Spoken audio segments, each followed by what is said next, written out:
నమస్కారం. కోవిడ్-19 జిల్లాల రౌండప్కు తిరిగి స్వాగతం. కోవిడ్-19 గురించి మనం ఆయా జిల్లాల్లోని వార్షిక నివేదిక గురించి అడిగి తెలుసుకుంటున్నాం.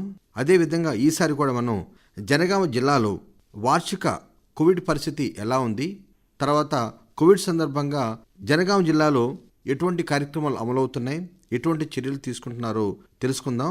మన విలేకరి మదన్ మోహన్ గారు అందుబాటులో ఉన్నారు. నమస్కారం మదన్ మోహన్ గారు. నమస్కారం అండి.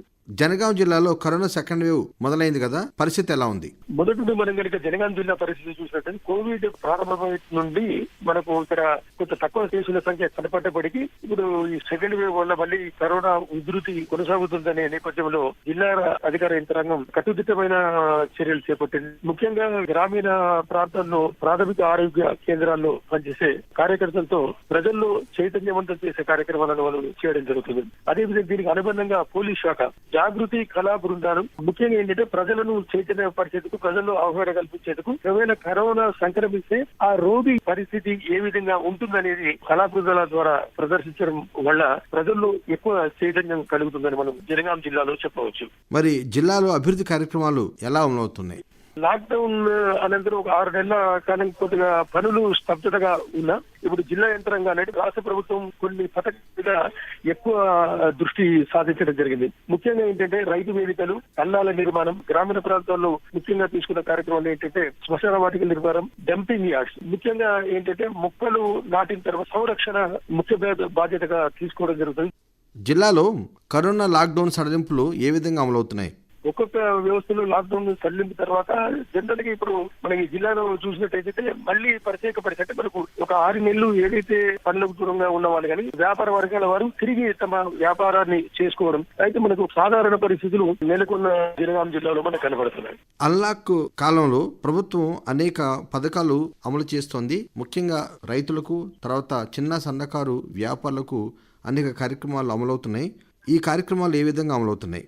కేంద్ర ప్రభుత్వం కానీ రాష్ట్ర ప్రభుత్వం కానీ చిన్న సన్నకారు రైతులకు ఏదైతే ఇన్పుట్స్ అందించాలని భావించిందో అది కేంద్ర ప్రభుత్వం ద్వారా రాష్ట్ర ప్రభుత్వం ద్వారా రైతాంగం వాళ్లకు వ్యవసాయ కార్యక్రమాలకు కావాల్సిన అంశాలను వాళ్ళు నేరుగా బ్యాంక్ అకౌంట్ లో రావడంతో వాళ్ళు సంతృప్తి చెందుతున్నారు. ముఖ్యంగా మనకి ఇక్కడ ఏంటంటే వీధి వ్యాపారులు కూడా తీవ్ర నష్టం జరిగింది కరోనా టైంలో. ఆత్మనిర్భర్ భారత్ కార్యక్రమంలో వెసులుబాటు జనగాం మున్సిపల్ కౌన్సిల్ వీధి వ్యాపారులకు 10,000 రూపాయల చొప్పున చేయూతులు ఇచ్చేందుకు లబ్ధిదారులను దరఖాస్తు చేసుకోమని కోరగా ఎవరైతే లాక్డౌన్ కాలంలో చిరు వ్యాపారానికి దూరమైనారో వాళ్ళందరూ దరఖాస్తు చేసుకోవడం జరిగింది. వారందరికీ 10,000 రూపాయల చొప్పున ఆర్థిక సాయం అందడంతో తిరిగి నార్మల్ దీంట్లో ఇడ్లీ వెండర్స్ కావచ్చు, చిన్న చిన్న వ్యాపారాలు చేసే వాళ్ళు కావచ్చు, వాళ్ళ ముఖాల్లో ఇప్పుడు ఆనందం మనకు కనపడుతుంది.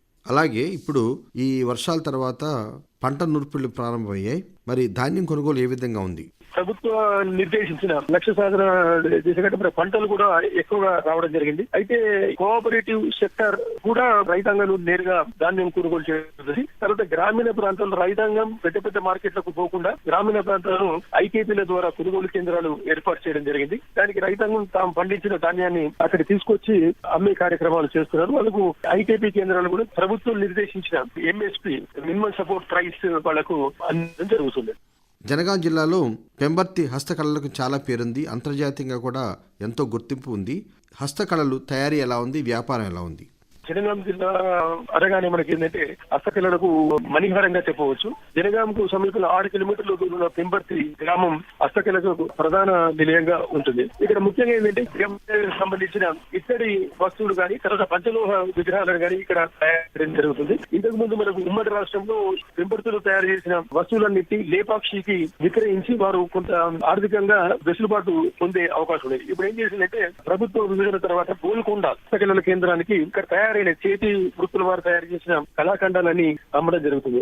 ముఖ్యంగా మనం ఒకటి చెప్పుకోవచ్చు. ఇందిరాగాంధీ గారు 1984లో జనగాం సందర్శించినప్పుడు హస్తకళా కేంద్రాన్ని అంటే ఆనాడు ఆమెకు బహుకరించిన ఒక జ్ఞాపికను ఆమె మనసులో ఉంచుకొని 1984 ఎలక్షన్ లో జనగాం సందర్శించినప్పుడు ఈ హస్తకళా కేంద్రం కూడా సందర్శించడం జరిగింది. తర్వాత ఇక్కడ ఉండే కళాకారులు ఇతర కళాకారులను కూడా తయారు చేయడం జరిగింది. మనం వరంగల్ జనగామే కాకుండా వరంగల్ లో రంగుషాయిపేట అనే ప్రాంతం ఇక్కడ ఎవరైతే చేతి వృత్తుల వారు సాంకేతికంగా అక్కడ శిక్షణ ఉన్నారో వారు ఇప్పుడు ఆ కార్యక్రమాలు చేసుకుని పెంపర్తిని ఆదర్శంగా తీసుకొని కళాఖండాలు తయారు చేసి జీవనయానం కొనసాగిస్తున్న పరిస్థితులు మనకు కనపడుతున్నారు.